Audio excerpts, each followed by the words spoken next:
I would say that the first responsibility that they have is to themselves. How important do you think it is for someone to hit failure or rock bottom? I don't think it is important in the same way that you're saying it. It's going to happen. So Okay. I mean, if I have to frame it broadly, then I would say the ability to learn and relearn. So it failed. So what happened was we tried maybe for a year and a half, but it failed. Good afternoon and welcome the Maverick, the Vardan Kabra himself over here. Welcome to our channel Reality Unfiltered. Yeah, I'm excited to be speaking to you, Yagya. I've been, of course, you've been following your work for some time. You've been updating me about it. So I'm excited to be on your podcast. Thank you so much. So let's see how we can make every minute valuable with your years of experience. You're leading such big empire. What management tips do you have for efficiency in leadership roles? I would say that it is important to have a lot of good systems and processes. And I would start by, in fact, when we started, I wouldn't say we were so keen about it. In fact, we had a prof in IMA called Professor Rekha Jain who would keep telling us you need to recognize the importance of systems and processes in an organization. And we recognize it after a few years once we started here. We realized that as we scale up, it is important, really important that we have clear systems. What are the training processes? Who's going to do what? All of these needs to be very systematic. There needs to be a lot of good monitoring about all of it. So I think these are the tips that I can give for any general business which needs to run smoothly and at a certain scale. Right. I think systems are like the fundamentals and the roots. Absolutely. So now you're overseeing directly or indirectly more than thousands of students. What do you think is something that this generation lacks? I think I don't want to make an assumption that the generation lacks something, first of all. I wouldn't think, I often hear this, of course, that, Gen Z lacks maybe attention, maybe lacks commitment to a certain aspect. I mean, they are flaky in some sense, they're too woke. All of these things can be said about Gen Z, but I think all of these things have been said about every generation before that. So every generation has got its own share of this generation is too like this and too like that. They don't have culture, they don't have values, they don't have commitment. So I think every generation has its own set of challenges which are driven by the society around us. By the technology, by the challenges of the work, by their own awareness. I mean, if this generation, for example, is a little woke, then I think it's also because this generation is far more aware. They have far more understanding of what good values are, what good ethics are, what feminist is, all of those things. So there are pros and cons of each of these issues. So I wouldn't want to make an assumption or a judgment on Gen Z. Okay. So if I add on to this question, what do you think is that one skill or strength one should have to reach heights in any field they want to? I think that is relatively, I mean, if I have to frame it broadly, then I would say the ability to learn and relearn. So, because business or any sector today, all of them are going to change rapidly, both in terms of the technology being used, the kind of output that your customers want, your bosses want, to the way we interact with each other. All of these things are changing rapidly. They have been changing, but technology also grows exponentially. And when those exponential changes come into work life or home, then we need to be able to learn to adapt to it much quicker. So learning all of those things is, I think, really important. Again, I can talk about one anecdote of myself that I did an MBA and then in Gujarat, I mean, that's also an acronym for Mane Badhu Avde Che. Yeah. So in some sense, I would say when I graduated, I had that chip on my shoulder that, I know everything, I don't need to learn anything. But as we started doing this work, we didn't know anything about education, so we really had to learn and dig deep into education itself. But second, about how to manage people, I would say that I wouldn't say I struggled at it, but I realized that there were significant challenges that we need to learn, we need to look at. So had to undergo a bunch of courses myself, both formal and informal, in terms of just reading from books, to learn and to be able to go to the next level. So therefore, my point about the ability to learn and relearn. So we talked about the ability of learn and relearning. We talked about generations as well. How do you think a normal teenager, the youth, can navigate their emotions or can navigate their choices because of the societal pressure or parents or friends? So mixed opinion में जब वो confused हो जाते हैं, how do they navigate? I think teenagers have this challenge, obviously, because there is so much more opinion, so much more parents, society, peers. Everyone wants to give them advice, tell them what is right and wrong. I think teenagers have to recognize that any decision, any path that they take is, one, not going to be their perfect or the final path. And second, they must allow themselves the opportunity or the space to make mistakes. If that, I think the fact that we call exploration mistakes itself is a problem. We need to allow teenagers to explore various aspects, whether it is academics, whether it is any other sphere of their life. Unfortunately, our systems may not allow that. Educational systems generally don't allow that. It would be good if we could build in general schools and colleges and beyond which allow that, be able to interact with the real world and then figure out what they want to do. Asking, and I know this is a very common question at home, okay, what are you going to be when you grow up? Asking, if you ask that to a 5-year-old and a 10-year-old or a 15-year-old or even a 20-year-old, I think it's out of place in some sense. You can keep having a direction, but what are you going to be is a question of exploration, is a question that most of us, most teenagers don't know the answers for, and there's nothing wrong with it. I think that is somewhere down the line also connected with the systems of Mavericks that you brought in, and again connected with the book that you wrote, Reimagining Indian Education System. So question on the book, while you were writing this book, so since even I am the author, there are a lot of things we go through in the process while writing it. So what are some learnings you realized in the process or after the process? I think the first is that writing is a lonely process. Yeah. It is. Yes. It's not that I have a problem with being lonely. I'm happy. I'm an introvert by nature, so I'm happy being on my own. But it requires a lot of dedication and focus, which is difficult more and more in the age of this distraction. So I really had to set processes and discipline for myself. So every time I would sit down to write, so I would typically take like 1 or 2 days off in a week to sit at home and write when I was during the writing process. But even in that, there were days in which I may not even have written 100 words. And I would say, because once you start looking up something, you start going down a rabbit hole. I want to learn more about this. I want to learn this, or do some other time pass, which is all available on the internet or otherwise. So I had to really buckle down and say that, okay, yes, I need discipline. So I would have to keep my phone away.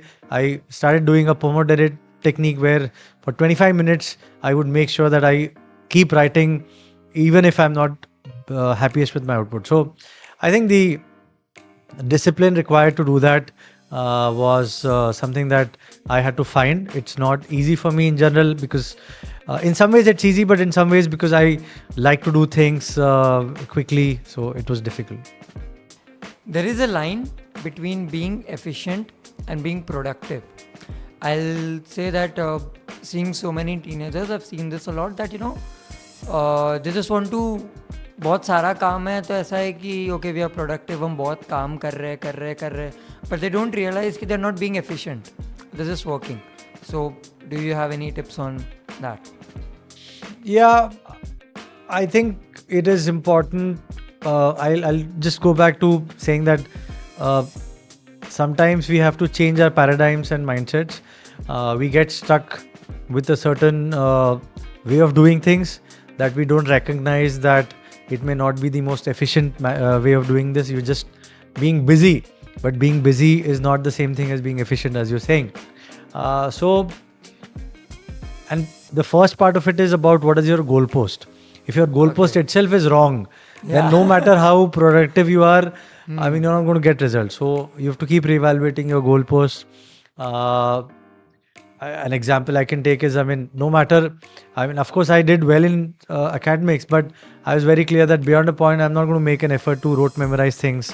It's not for me. I mean, I can get to in a layman terms, get to a 90% with basic understanding, without memorizing, without conceptual understanding.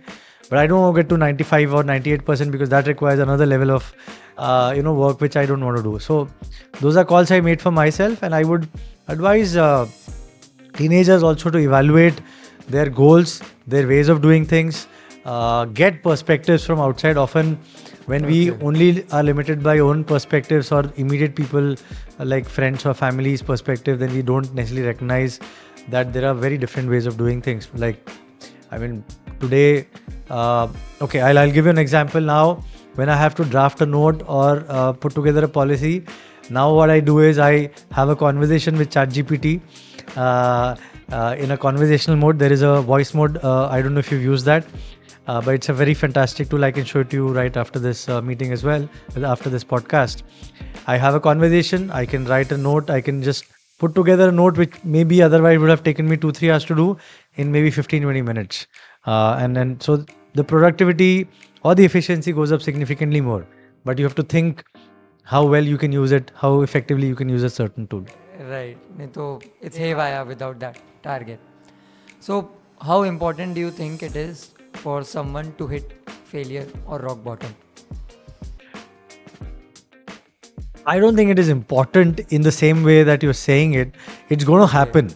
So so the point I'm making is that it's anyway going to happen. So it's not a question of the importance. It's a question of how ready are you for it mentally, and then how willing are you to pick yourself after that failure and get there. And I'll give you an example because I think it's better.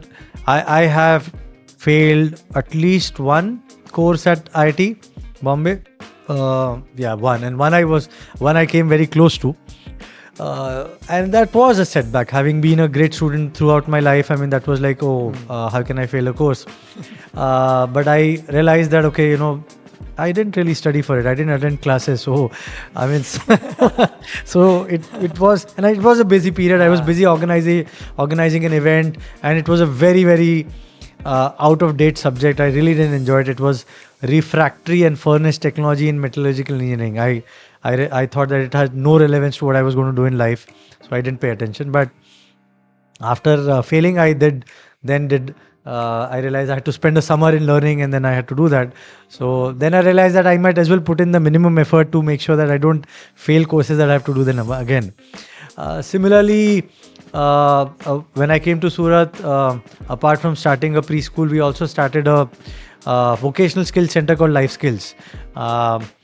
This was in like 2007, maybe 2006-7, and we realized that people don't want to make that was probably not the time where people were willing to make investment of time or money into learning something different. So while on an individual basis especially, whether it is college going people or young professionals, most people don't have that zeal that I want to learn something new and take myself to the next level. They are happy with what they're doing within their own comfort zone. Seen that, And similar to the question you were asking earlier, so it failed. So what happened was we tried maybe for a year and a half, but it failed. And to pick ourselves, maybe this is not the right time. Maybe location was a disadvantage. We were right next to the station. So location was not the best of locations. So we had to learn from all of that and pick ourselves and move on. I think वो तो एक attitude मैंने भी देखा है in Gujarat that चल रहा है तो चलने दो. The going out of the boxness is very rare. some ways it's there. There is a class which looks at business very strongly, so then that's a good thing. But then there is a certain set of people with the mindset that we're not going to be able to do more than this. So yeah. What responsibilities do you think the youth have towards the society? I would say that the first responsibility that they have is to themselves before society. If they value themselves, if they are able to, I would say, convince themselves, even through those difficult times when they are struggling, when their parents or the society is telling them that you are no good, that you're not capable, you're not the best. If they can value themselves and make sure that they are therefore being valuable to society, I think is the most important thing. Not everyone needs to be a social worker or set up a social enterprise. Everyone can serve the society through the work that they do, as long as they do it with the right value system and do it, and do a good job of it. So we need social media influencers also, as long as they do good, put across the right things, as long as they're not lying, they're not, taking payments and saying that I'm not taking a payment for this product.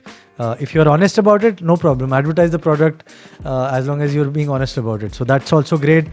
You could be a YouTuber and then you could be playing games all day. And if you do that passionately, I think that's great. There are people who need to do that in society as well. There is a whole following. There are people who need entertainment. All of us need entertainment, not people. Yeah. I mean, everyone needs entertainment. And if you're an entertainer, do well at it. So I think that's the first thing. Value yourself. Do a good job of what your primary work is, primary source of revenue is. Then if you have the time and energy, yes, take up other social enterprises, social challenges. Absolutely, if you have the right inclination to do that, no problems.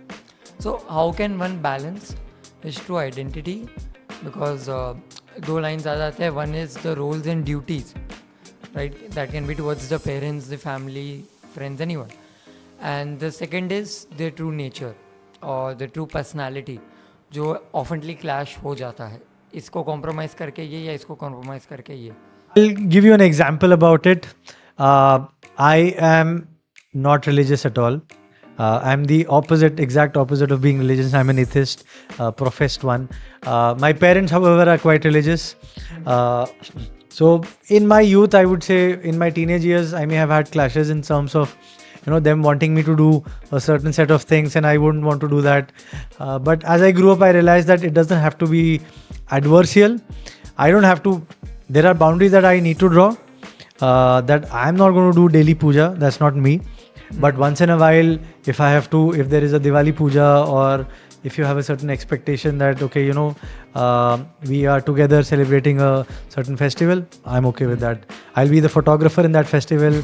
I'll be the organizer for that festival. I can do that. I don't have to be involved in the puja. So I think that probably is a journey for most of us.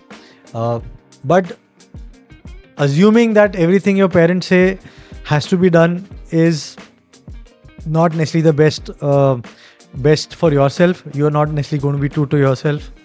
But rebelling against everything that they're saying is also not the best way of doing things. Very true. So you have to find somewhat of a compromise. Finally, I think, and I tell this to everyone and quite proudly, that some of the most important values about life I've learned from my parents. So now that wouldn't have happened. It's not that just because we have one difference of opinion, things are bad. The value of integrity, being honest, being committed, those are all things I've learned from them. So you have to find the balance. I don't think there's an easy way to do it. It's going to be a journey. I'm not saying that it's going to be straightforward, but I think it's possible. So this is sports teaches a lot about life. And even in your 40s, you are actively into sports, and even in your early 20s. What has sports taught you?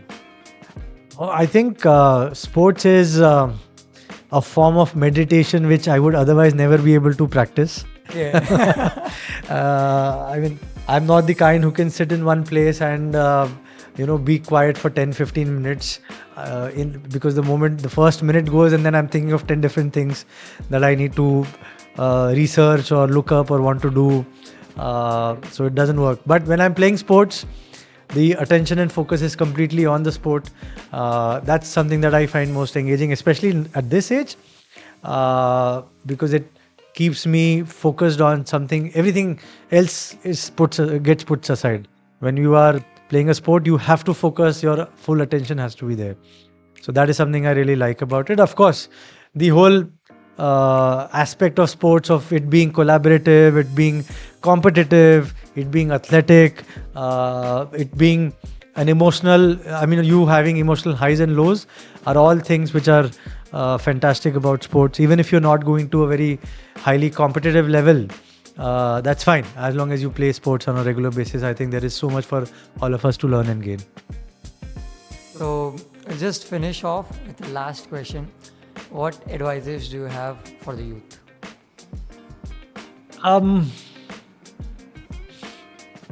Okay, there are so many things that can be said, but much of it will sound prescriptive or generic. But one thing I would want to say is questioning status quo is something which, especially the listeners or of your podcast are the kind of people who I can expect will question status quo in workplaces, in their lives, for themselves. And it doesn't mean that status quo is wrong, but it is important to recognize that it can often be holding you back. So what you're doing currently, how a certain system is, in my case, for example, how education looked like for school students, or what IITians or IIM students are supposed to do. Those are things that need to be questioned. So if you are in Surat and you belong to a business family, does it mean that your most likely pathway is going to be business with your family? Maybe, as long as it's your choice, as long as you've thought about it, explored and made a conscious choice about it. And I think that's where questioning status quo is important. Go out, spend some time outside Surat, meet people. There's no reason why you can't be setting up a big software industry in Bangalore and maybe in Surat. Who knows? So I think it's important to question status quo. So thank you so much, and I'm sure कि in your entire journey, अभी तक आपने Fountainhead के तो हर एक student को inspire किया ही है. With this, we'll inspire more countless young minds, passionate minds. Thank you so much for your time. I think that's an interesting conversation. I think what you're doing is very exciting. I hope the message reaches a lot of people for their benefit and, well, yours. Yeah, thank you. Thank you.